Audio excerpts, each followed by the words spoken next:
Muy buenos días, qué alegría poder estar con ustedes. Gracias, mi hermano Luis, por la invitación. Siempre es un privilegio y un grato honor estar con nuestros hermanos, estar con los amigos y estudiar lo más lindo, la palabra de Dios. Esperamos que cada uno de ustedes se encuentre muy bien.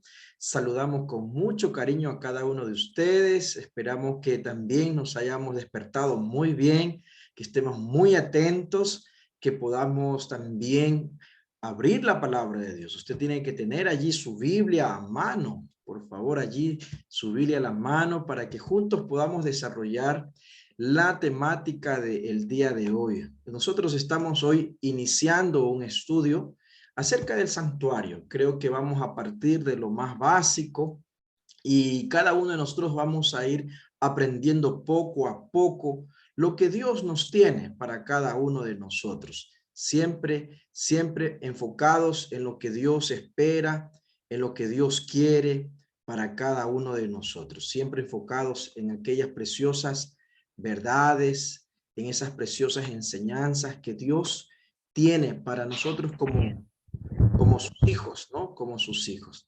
Juntos queremos desarrollar esta temática que es uno de los temas básicos, uno de los temas fundamentales que cada uno de nosotros tenemos allí en la palabra de Dios y que no deben faltar, ¿no? Que no deben faltar, deben estar allí siempre presentes en, en lo que nosotros vamos a ir desarrollando. Así que mis hermanos, bienvenidos, bienvenidas.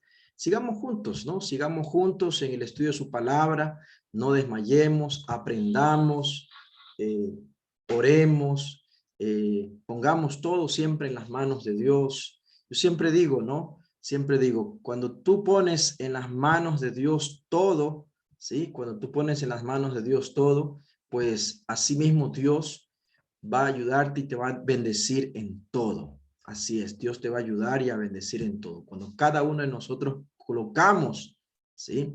Colocamos todo en las manos del Señor, el Señor asimismo nos guía, el Señor asimismo nos bendice, ¿ya? Nos bendice.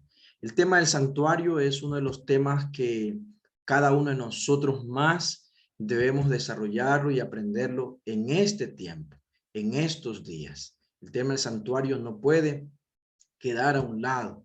Cada uno de nosotros tenemos que seguir aprendiendo, seguir estudiando, porque es un tema profundo, es un tema bastante abarcante, es un tema que está a lo largo de toda la Biblia, ¿no? De toda la Biblia, de toda la palabra de Dios. Entonces, por esa razón es muy importante que todos nosotros podamos estar atentos y estudiar, ¿no? Estudiar completamente lo que Dios desea, lo que Dios desea, lo que Dios quiere, lo que Dios ha colocado delante de nosotros, lo que Dios ha colocado para que cada uno podamos aprender esas preciosas verdades que Dios las ha dejado para nosotros.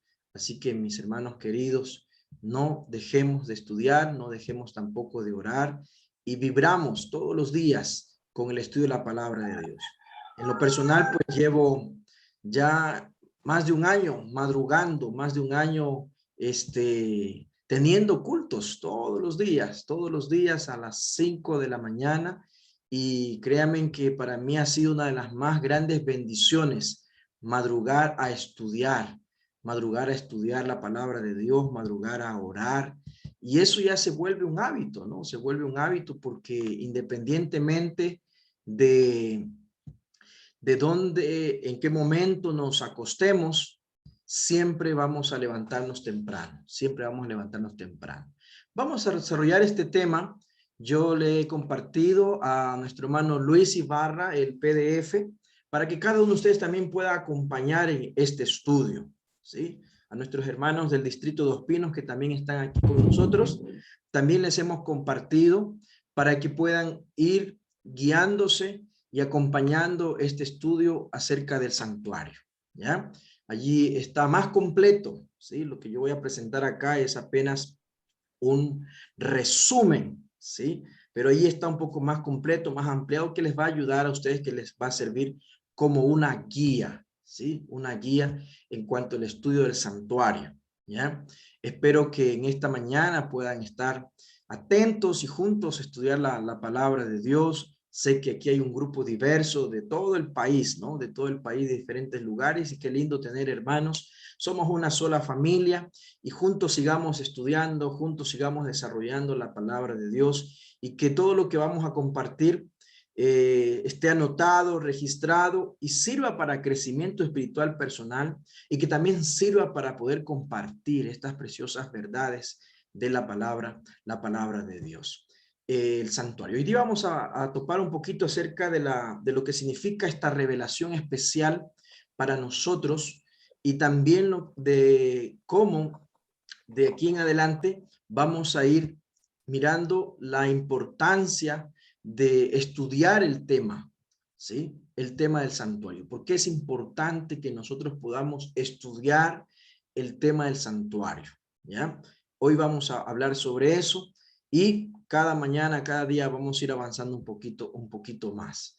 El texto principal que nosotros conocemos y que no debería dejarse a un lado porque son centrales en el estudio del santuario es Éxodo 25, el versículo 8 y el versículo 40, porque estos dos versículos nos hablan del propósito por el cual Dios hizo el santuario, y también nos habla de cómo se constituyó un modelo para tomar de la tierra lo que está en el cielo. Así es. Entonces, Éxodo capítulo 25, el versículo 8, dice la palabra de Dios: y harán un santuario para mí, y habitaré en medio de ellos. Allí ese versículo nos dice ya cuál es el propósito por el cual Dios pidió a Moisés que hiciera un santuario. Y dice allí claramente: habitaré en medio de ellos.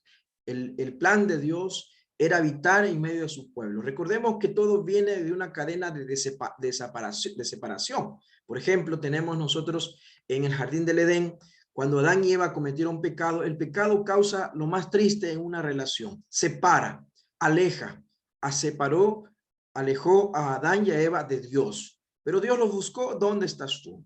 ¿Ya? Hubo un tiempo en el cual también el pueblo de Israel le dijo a Moisés: habla tú con Dios arriba y no hable Dios con nosotros para que no muramos. ¿Por qué? Porque el pueblo cada vez por su rebelión sentía la lejanía de Dios, ¿sí? La separación del Señor, y ellos mismos se separaban por esa rebelión. Entonces Dios siempre ha querido estar con su pueblo, con sus hijos, porque Él es el creador, ¿sí? Nosotros somos sus criaturas, somos sus hijos. Y el más grande anhelo de Dios es estar con nosotros. Y a lo largo de la Biblia, eso es lo que Dios ha buscado, ¿sí? Más adelante en el Nuevo Testamento, a través del apóstol Pablo, dice que nosotros somos templo del Espíritu Santo, para que Dios habite en nosotros. Y Apocalipsis, el mensaje de la Odisea, es muy claro, ¿no? Cuando en el capítulo 13, el versículo 20, el Señor dice: aquí yo estoy a la puerta y llamo. Si alguno oye mi voz y abre la puerta, entraré a él, cenaré con él y él conmigo. O sea, el deseo de Dios es estar con nosotros, vivir con nosotros, estar en medio de nosotros, estar en nuestro corazón. Entonces, por eso Dios pidió a Moisés que hiciera un santuario. Así es, que hiciera un santuario, que le fabrique un santuario allí con el pueblo de Israel en el desierto. Luego el versículo 40 dice: mira, hazlos conforme al modelo que te ha sido mostrado en el monte. Es decir, Dios le mostró a Moisés un modelo celestial, por supuesto, porque el libro de Hebreos habla de ese modelo celestial, ¿sí? Entonces, Moisés hizo una réplica, ¿sí? De lo que Dios le había mostrado, ¿sí? De lo que Dios le había mostrado. Entonces, cuando nosotros estudiamos esta creencia fundamental de nuestra iglesia, vamos a ir entendiendo por lo menos 3 principios importantes, ¿sí? Que enseña el santuario. El primero es el sacrificio sustitutivo, ¿sí? El segundo es la mediación sacerdotal, y el tercer principio que está allí es el juicio final, que nosotros debemos entender al estudiar el santuario.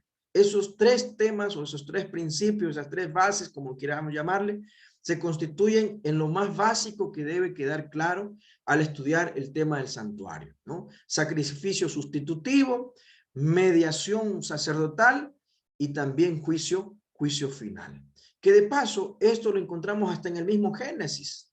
en Génesis ya hay un sacrificio, ya hay una mediación sacerdotal y también hay un juicio, ¿sí? Un juicio. Todo eso lo encontramos ahí también en el libro de Génesis, ¿no? Cuando el Señor hizo vestiduras de pieles para Adán y Eva, allí está el sacrificio y allí está la mediación sacerdotal. Y cuando el Señor sacó a Adán y Eva del jardín del Edén y puso dos querubines allí en la puerta para que no volvieran a ingresar, entonces ahí tenemos el juicio final, ¿ya? El juicio para ellos también. Entonces, esas tres verdades, esos tres principios deben quedar claros en el tema del santuario. El resto son argumentos, son interpretaciones que ayudan, que ilustran, pero las tres verdades no deben quedar a un lado, ¿no? El sacrificio sustitutivo que Dios quiso mostrar para que comprendieran el plan de salvación, la mediación sacerdotal, que es muy importante porque sin la mediación sacerdotal no tendríamos acceso ante la misma presencia de Dios, ¿sí? Y el juicio final que el Señor muestra a lo largo de la Biblia, ¿no? Las tres fases del juicio, que es el juicio investigador, el juicio comprobador y el juicio ejecutivo, ¿ya? Eso está revelado claramente en el santuario y todo hace parte para que Dios finalmente erradique por completo el pecado de raíz y rama y reivindique a su pueblo, ¿verdad? Que siguió su mensaje hasta el final y ocupemos el lugar que Dios siempre ha querido que ocupemos, que es un mundo sin pecado, sin maldad. Entonces tenemos aquí algunas declaraciones importantes. La doctrina del santuario está en el centro mismo del complejo de verdades cristológicas que le dan al remanente su singularidad histórica y profética. Es el centro, ¿sí? El centro de todas las verdades, de todas las creencias que nosotros tenemos como iglesia y que a lo largo de la Biblia se ha venido desarrollando y comprendido cada vez con más cabalidad, ¿sí? El centro de las verdades que le dan al remanente una singularidad. Somos un pueblo singular. Cuando estudiamos Daniel y Apocalipsis encontramos que somos un pueblo singular porque nacimos como parte de un movimiento profético, ¿sí? Luego de 1844, así como cuando menciona en Apocalipsis 10, ¿no? Del librito que se comió, que fue dulce en el paladar y cuando llegó al vientre amargó. Entonces, el gran chasco, allí está revelado el nacimiento de un movimiento, de una iglesia, de un pueblo para restaurar la verdad, al cual Dios le pidió de manera especial que profetice otra vez sobre muchos pueblos, naciones, lenguas y reyes. Entonces somos un pueblo singular, ¿sí? Un pueblo que parte de un movimiento profético que está claramente señalado en la historia y que asimismo tenemos esta verdad fundamental como una verdad singular que nosotros como iglesia la desarrollamos, ¿sí? El servicio del santuario, ¿no? El santuario y sus servicios eran recursos didácticos que ayudaban a las personas a entender mejor a Dios y su amor, y todavía nosotros podemos sacar provecho de ellos al estudiarlos. Dice el libro de Deseo a todas las gentes de la página 21, que en todas sus partes era un símbolo de Cristo, de Él, de Cristo Jesús. En todas sus partes del santuario eran un símbolo de Cristo. Entonces, cuando estudiamos el santuario, vamos a mirar a Jesús allí como el centro, como el principal, ¿ya? Y lo es así, lo es así. De las tres fases que yo les hablé, o de las tres verdades y principios del santuario, por ejemplo, sacrificio sustitutivo es Cristo Jesús. Mediación sacerdotal es nuestro Señor Jesucristo en el santuario celestial. Y juicio final también. Él es el que el Padre le encargó el juicio, Él es nuestro abogado, ¿sí? Que está para salvarnos, para ayudarnos, para redimirnos. Entonces, en todas sus partes del santuario eran un símbolo de Cristo. Y eso lo vamos a desarrollar nosotros aquí también en este estudio. Estas otras declaraciones también me parecen muy importantes del conflicto de los siglos, página 542 y 543. El pueblo de Dios debería comprender claramente el asunto del santuario, y este es el desafío para cada uno de los que estamos aquí, hermanos, ¿ya? todos nosotros debemos comprender de manera muy clara el tema del santuario.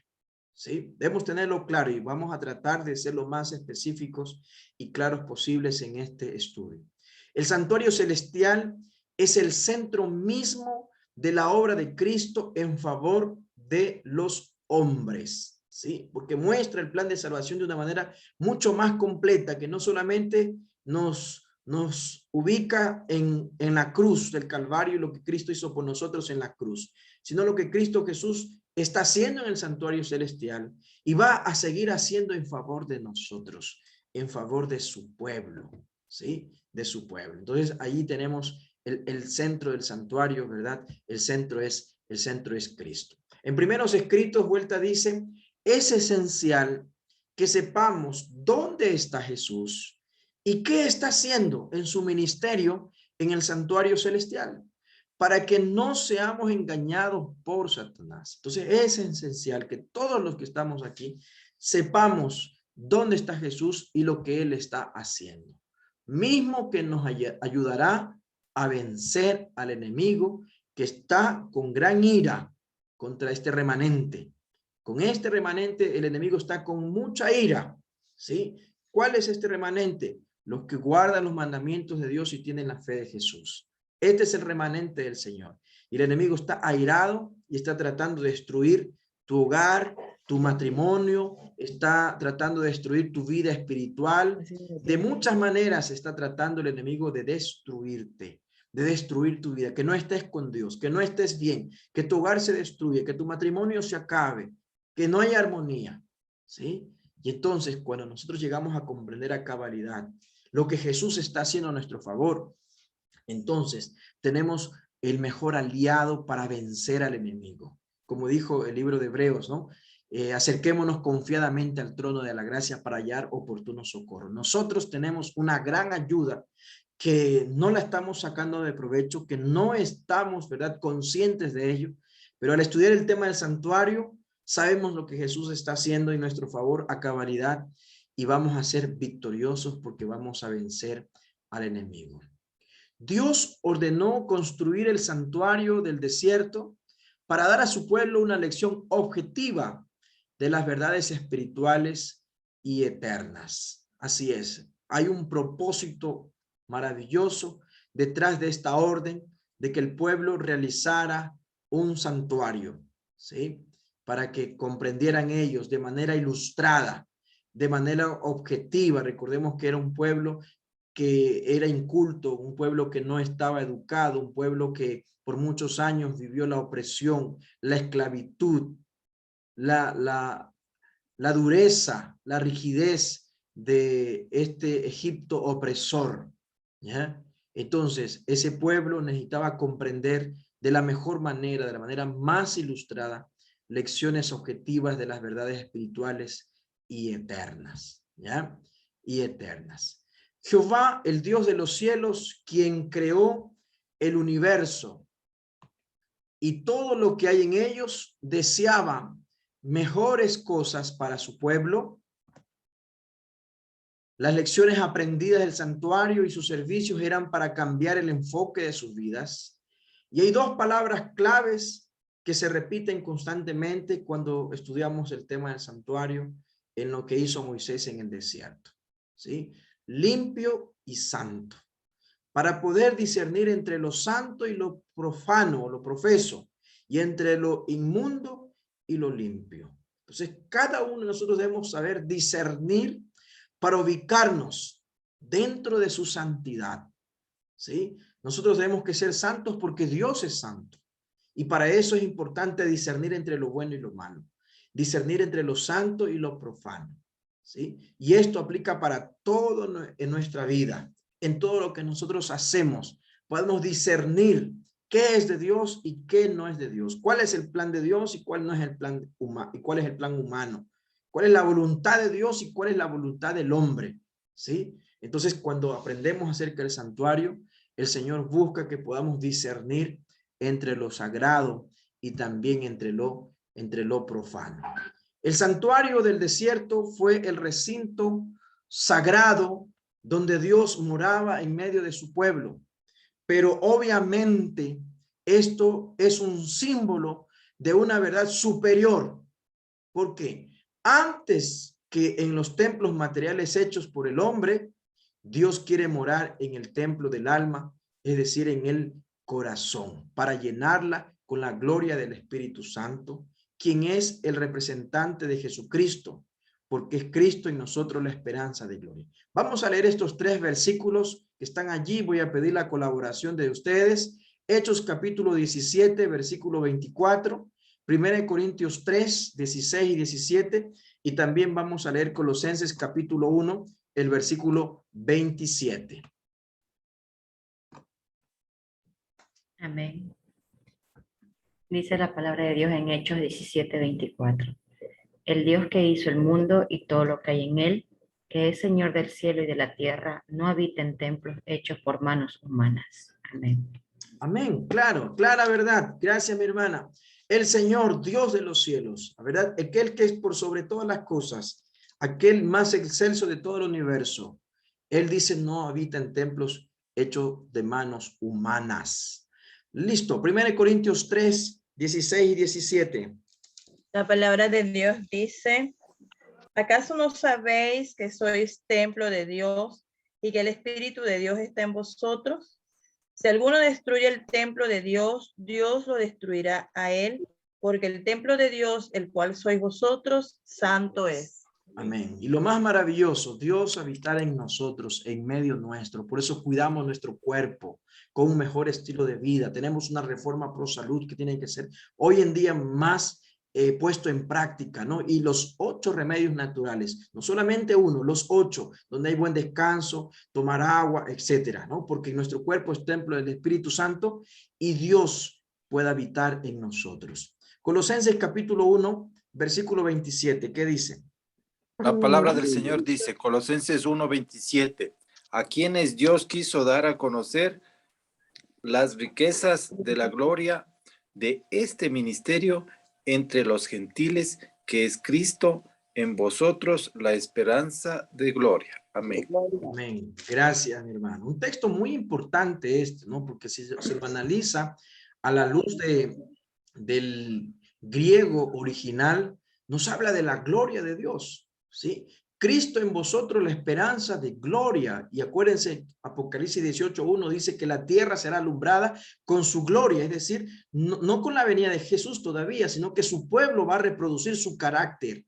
Y entonces, el carácter de Dios tiene que ver con su gloria, ¿sí? Y cuando Cristo está en nosotros, nosotros nos convertimos en esperanza de gloria, ¿ya?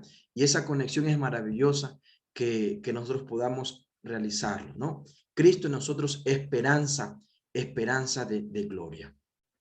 Ningún edificio terrenal podría representar la grandeza y la gloria del templo celestial. Esto es una verdad. Ningún edificio en la tierra representa la grandeza y la gloria del templo celestial. La morada del Rey de Reyes, donde millares le sirven y millones están delante de él, como lo dice Daniel 7:10, de aquel templo henchido de la gloria del trono eterno, donde los serafines, sus guardianes, resplandecen, se cubren el rostro en su adoración. En su adoración. Y sigue mencionando aquí, hermanos, esta cita tan importante, porque la presencia de Dios es algo grandioso, es algo maravilloso. Sin embargo, dice, las verdades importantes acerca del santuario celestial y de la gran obra que allí se efectúa a favor de la redención del hombre, debía enseñarse mediante el santuario terrenal y sus servicios, de acuerdo a lo que dice Patriarcas y Profetas, página 371. La Sagrada Escritura, desde el principio hasta el fin, nos da un mensaje de significación eterna envuelto en el símbolo que es asequible a toda mentalidad. Los símbolos de la Escritura señalan a Cristo, que es el corazón y la periferia de todo mensaje que se nos presenta tanto en el Antiguo como en el Nuevo Testamento. No hay dos maneras de ser salvos. No es que en el Antiguo Testamento éramos salvos por guardar la ley y el Nuevo Testamento Jesús anuló la ley y ahora es Cristo el que nos salva. No, siempre Y esto se transforma en un argumento para contrarrestar cualquier doctrina distinta a la Biblia. El Antiguo Testamento habla de la salvación por medio de Cristo. No hay una salvación por medio de las obras ni por el cumplimiento de la ley, ¿sí? El Antiguo Testamento nos habla de que de la única manera de ser salvo es a través de Cristo, por la fe en Cristo Jesús. Antes creíamos o se tenía fe en un Jesús que iba a morir en la cruz, y para ello tenían un símbolo que era el sacrificio de los animales, ¿ya? Pero siempre la salvación ha sido a través de Cristo. Entonces, tanto en Antiguo como Nuevo Testamento se señala a Cristo Jesús como el corazón, el centro de la Biblia, el centro del mensaje, el centro de la salvación.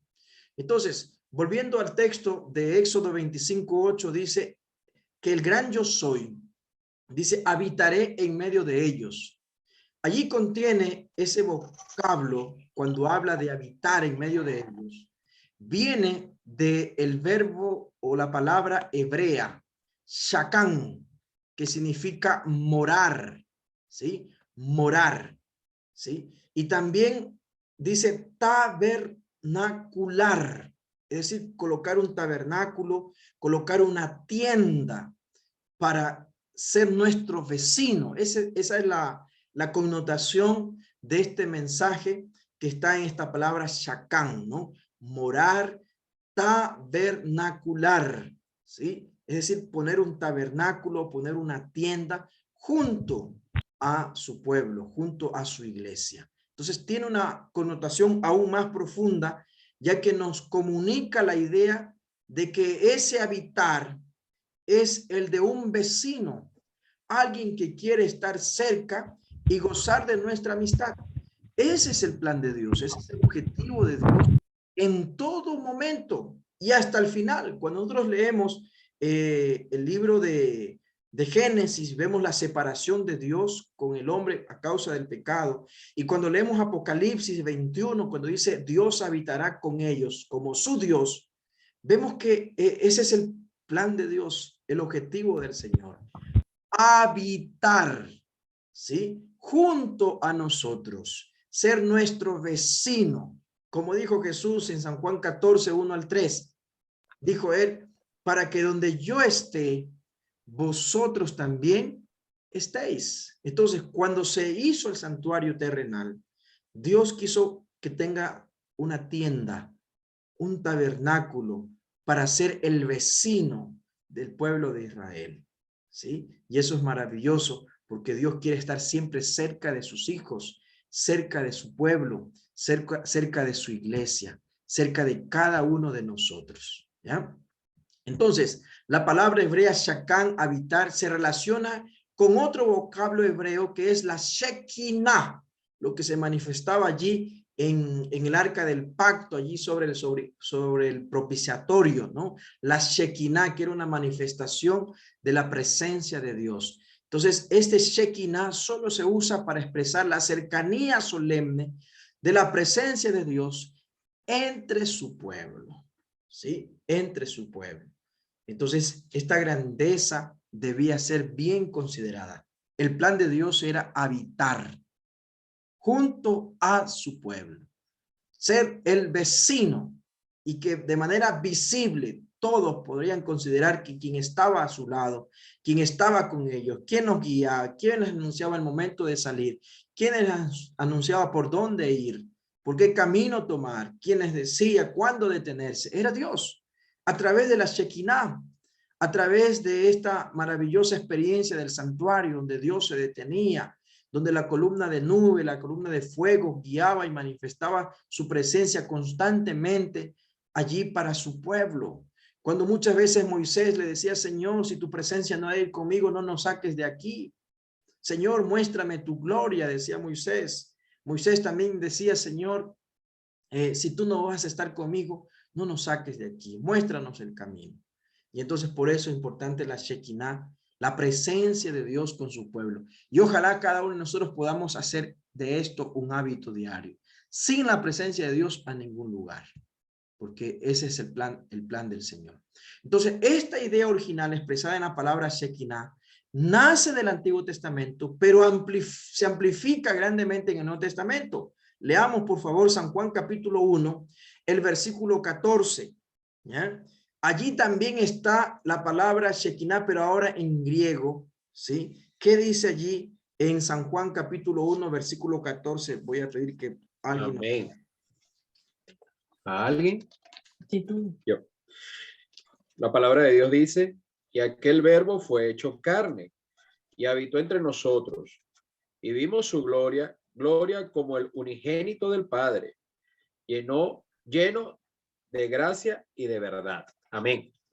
Amén. Muchas gracias. Habitó entre nosotros. Ahí está el Shekinah, el Shakán, ¿sí? Habitó, que literalmente quiere significar también puso su tienda, puso su tabernáculo entre nosotros. Y este versículo nos trae a la memoria el tabernáculo del Antiguo Testamento, donde también Dios habitó con su pueblo, ¿sí? Donde Dios estuvo allí a través del Shekinah en el santuario. Todo tiene sentido. Entonces el Shekinah también es un símbolo de Cristo, ¿sí? Un símbolo de Cristo, porque Jesús vino a vivir en esta tierra, vino a morar, vino a caminar con la raza humana. El Dios del cielo vino a estar con nosotros. Entonces, aquel verbo se hizo carne, el verbo que es Dios se hizo carne, Jesucristo, y habitó entre nosotros. ¿Ok? Entonces, todo apunta a Cristo, todo apunta a Jesús. Y esto vamos a seguirlo profundizando a lo largo de este estudio. Entonces, la palabra santuario aparece también en la Sagrada Escritura 144 veces. Se la usa para expresar la idea de santo, lugar santo, morada del santo. Se origina de la palabra hebrea mikdash, que a su vez deriva de la raíz hebrea kadash, que comunica la idea de poner aparte algo o a alguien, separándolo así para un uso sagrado. Y esto es otro tema también muy interesante y muy revelador. ¿Ya? La palabra santuario se origina del mikdash, de la palabra hebrea kadash, que significa poner aparte algo, separándolo para un uso sagrado, kadash. Ahora, miren esta linda conexión, ¿sí? La palabra kodesh, que es santo, más que cualquier otra, es representativa del misterio y majestad de lo divino. En la historia de este mundo, ¿cuál fue el primer objeto santificado? ¿Fue acaso una montaña, un altar, una persona? ¿Ah? ¿Cuál fue el primer objeto santificado que está en la Biblia? A ver, ¿alguno de ustedes puede decir? El sábado. El sábado, muchas gracias. Antes de la existencia del pecado, ¿sí? Dios no separó un objeto para santificarlo. No, ¿verdad? Separó algo material, tangible, sino fue el tiempo, el sábado, ¿sí? Y esto es importante. Entonces, se usa esta palabra en relación con la historia de la creación y se la aplica en relación al tiempo. Génesis 2:3, y bendijo Dios al día séptimo y lo santificó. Entonces, la santidad del tiempo vino primero, la santidad del hombre es después, y al fin la santidad del espacio, un lugar específico. El tiempo fue santificado por Dios. El espacio, el tabernáculo, fue por Moisés, ¿sí? Por Moisés. Entonces, Dios santificó el tiempo desde el Génesis, y es el día sábado, el día del Señor. Por eso el Señor Jesús dijo, yo soy Señor del sábado también, ¿ya? Porque lo que le da santidad al tiempo, al séptimo día, es la presencia de Dios. Por eso nosotros tenemos que tener el hábito de recibir el sábado a la puesta del sol, porque es un día santo, un día especial, ¿sí? Entonces, eso es lo lindo de este estudio, porque vamos encontrando relación en cada cosa. El lugar santísimo estaba situado de una manera que el arca ocupara exactamente el centro de la mitad occidental del santuario, y el altar del sacrificio estaba exactamente en el centro de la otra mitad oriental del atrio. Es decir, el arca del pacto ocupa un centro y el el altar del sacrificio también ocupa un centro en la otra mitad, como lo vemos en este cuadro que está aquí, en este diagrama del tabernáculo. ¿Sí? Cuando está dividido en dos partes, ¿sí? Como mencionamos ahí, la parte oriental y occidental, ¿sí? El centro está el arca del pacto y en la otra mitad, el centro está el altar del sacrificio, ¿sí? El altar del sacrificio. Entonces, en este diagrama se ve de manera mucho más clara, ¿no? Que el centro siempre es Dios. Acá en el atrio, el sacrificio, ¿verdad? El altar del sacrificio, donde se degollaban los animales, símbolos del sacrificio de Cristo.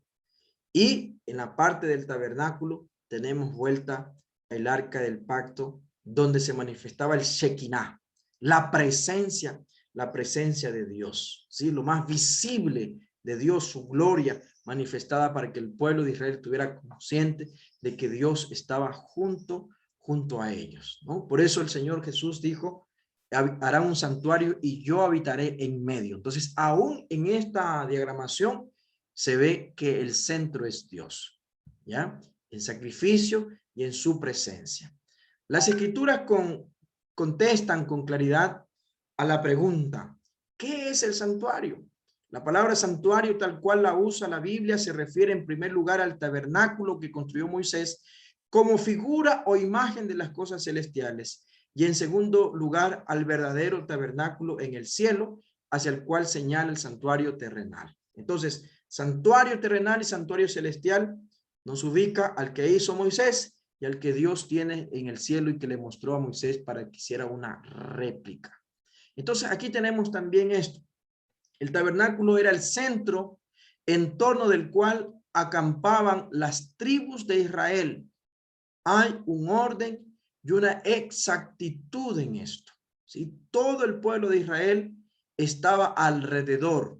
Era un campamento, eran carpas, eran tiendas que estaban ubicadas de manera ordenada, cada una de las 12 tribus, ¿sí? En el norte, en el sur, en el este y en el oeste, cada uno con una bandera que los representaba, que los simbolizaba, ¿sí? Y en el centro estaba el tabernáculo.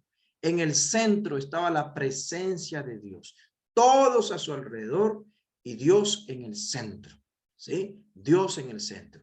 Y esto mostraba un orden, una exactitud maravillosa, porque Dios es un Dios de orden.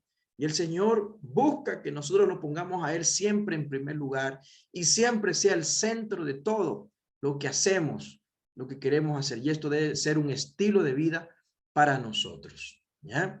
Entonces, de esta manera se ubicaba el pueblo de Israel.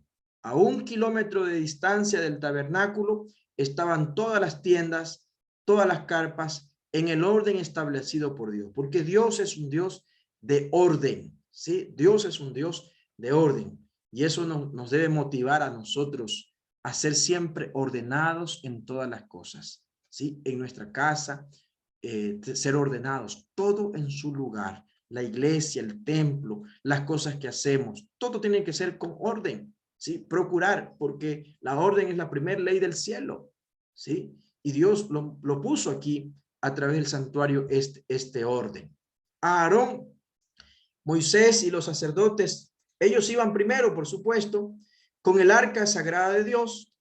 Lo seguían Judá, Isaacar y Zabulón, y la bandera de Judá que precedía a este grupo llevaba la efigie de una cabeza de león que representaba a Jesús, el león de la tribu de Judá que habla Apocalipsis 5:5. Algunos han pensado que el evangelio de Mateo lo presenta, ¿verdad? Como este león de la tribu de Judá, ¿sí? Entonces va primero. Luego tenemos detrás de ellos iban los meraritas, un grupo de la tribu de Leví, con las tablas del tabernáculo seguidos por los gersonitas, otra parte de la tribu de Leví, con el cortinaje del tabernáculo, y de ahí Rubén, Simeón y Gad seguían después. Su bandera llevaba el rostro de un hombre, que también representa a Jesús como el Hijo del Hombre, representado así en el Evangelio de San Lucas. Cuando leemos San Lucas, siempre está esta declaración, el Hijo del Hombre, hablando de nuestro Señor Jesucristo. Aún en eso vemos también el símbolo de Jesús. Usted lea detenidamente el libro de Hebreos, vea el orden con el cual ellos se dirigían. Era un orden espectacular, una exactitud maravillosa como Dios los llevaba.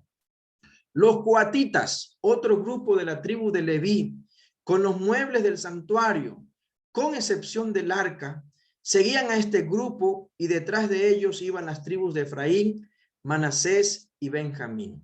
Su bandera tenía una cabeza de un buey. Representaba también a Jesús, el que llevó las cargas de la raza humana, como está presentado en el Evangelio de San Marcos. San Marcos presenta a un Jesús sufriente, quien lleva nuestras cargas, quien lleva nuestros pecados, ¿sí? Y también luego tenemos allí, al fin, las tribus de Dan, Aser y Neftalí.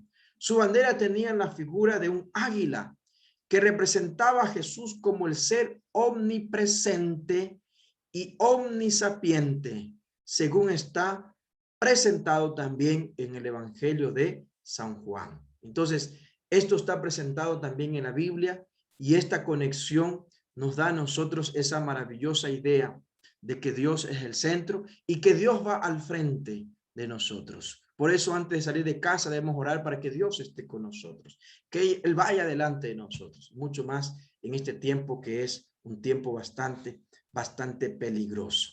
Entonces el Señor dice, y harán un santuario para mí y habitaré en medio de ellos. Entonces en todo lo que hacía, hemos visto que Dios era el centro, Dios en la mitad y Dios adelante, siempre conduciendo a su pueblo, conduciendo a su iglesia. De esta manera, apreciados hermanos, nosotros vamos a quedar allí con esta primera introducción de lo que significa el santuario, ¿ya? Y lo que debe significar para nosotros. Esta es la verdad presente, ¿sí? Para nuestro tiempo. Y todas las verdades mostradas en el santuario nos dan a nosotros una singularidad. Y aquí hay un dato muy importante, hermanos, muy importante. Muchas de nuestras creencias son también compartidas por otras denominaciones religiosas. Por ejemplo, el estado de los muertos. Hay otra iglesia que los cree también como nosotros lo creemos. Incluso la verdad del sábado, hay otras denominaciones, incluso los judíos, que también comparten acerca de esta verdad del sábado, de la segunda venida de Cristo. Entonces, de la deidad, de la Trinidad, del Padre, el Hijo y el Espíritu Santo. Hay otras comunidades religiosas que comparten estas mismas creencias, pero el santuario no. El santuario es una creencia singular, particular, que solamente la Iglesia Adventista del Séptimo Día la tiene, ¿sí? Tal como nosotros la vamos a entender en este estudio. Nadie más lo cree y lo ha estudiado a profundidad como nosotros lo hemos estudiado como iglesia. Entonces, somos una iglesia remanente, somos una iglesia singular, particular, que nacimos de un movimiento profético en un tiempo señalado por Dios en la historia de esta humanidad, 1844, y tenemos una verdad que no es compartida, es decir, que otros no la tienen, que nosotros la tenemos, que Dios nos ha dado ese privilegio de tenerlas, con el propósito de ser luz y testificar de aquello. Entonces, el santuario en su estudio completo solamente la tenemos nosotros como el pueblo remanente de Dios, remanente del Señor. Entonces, queridos hermanos, bienvenidos a cada uno de ustedes a este maravilloso estudio del santuario y hagamos juntos de este estudio una ayuda para nuestro crecimiento espiritual, ¿sí? Amén. Que Dios siga habitando en medio de nosotros, que Dios sea el centro de nuestra vida, el centro de nuestro hogar, el centro de nuestra familia, que siempre podamos hacer todas las cosas con Dios y nada sin Él. Todo con Dios, nada sin Dios. ¿Sí? Siempre a la manera de Dios y no a la manera mía, a la manera humana. Siempre la voluntad del Señor. ¿Ya? Y llevemos nuestra vida con orden. Cuando Dios ocupa el primer lugar en nuestra vida y el centro, vemos en todas las cosas que hacemos la mano de Dios. ¿Sí? Cuando las cosas salen bien, cuando las cosas salen lindas, cuando las cosas son bendecidas, es gracias a la misericordia de Dios porque hemos sabido colocarlo a Él siempre en primer lugar y en el centro de nuestra vida. Ese Dios del universo, ese Dios de los cielos y de la tierra, quiso habitar en medio de su pueblo y hoy también quiere habitar dentro de nosotros. Cuando Jesús dice, yo estoy a la puerta y llamo, Él quiere entrar, Él quiere estar en nuestra vida, en nuestro corazón, en nuestro hogar.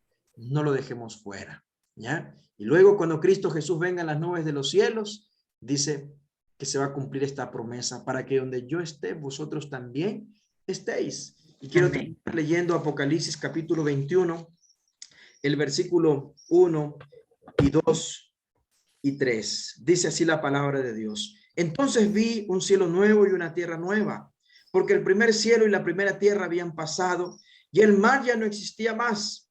Y yo, Juan, vi la santa ciudad, la nueva Jerusalén, descender del cielo de parte de Dios, ataviada como una esposa embolsada para su esposo.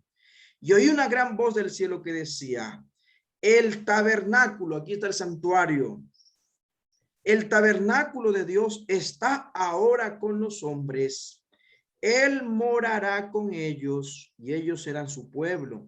Y Dios mismo estará con ellos como su Dios. Finalmente, Amén. eso se va a dar cuando nosotros estemos en la patria celestial. Y para eso nosotros nos estamos preparando para estar con Dios. Quiero orar, hermanos, para que el Señor nos bendiga en este día, en esta semana de trabajo, y hagamos del Señor el centro de nuestra vida. Vamos a orar.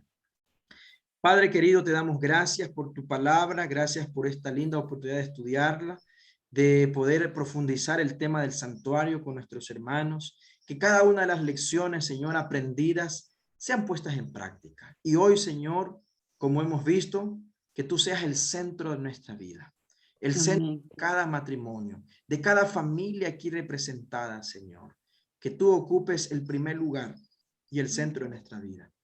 Que nuestra vida pueda ser llevada en orden, porque tú estás con nosotros. Que todo lo que hagamos sea contigo, Señor, y nada sea hecho sin ti. Bendito Dios, ayúdanos a vivir en tu presencia cada día y permítenos recibir esta promesa en nuestro corazón y esperarla en su cumplimiento, de que un día habitarás con nosotros. Serás nuestro Dios quien estará junto a nosotros. Bendícenos, Señor, y en tus manos nos colocamos y todos los pedidos y necesidades que hay, la dejamos en tus manos para que tú nos bendigas. Oramos en el precioso nombre de Cristo Jesús. Amén. Amén. Amén. Amén. Amén. Amén. Amén. Muchas gracias. Amén.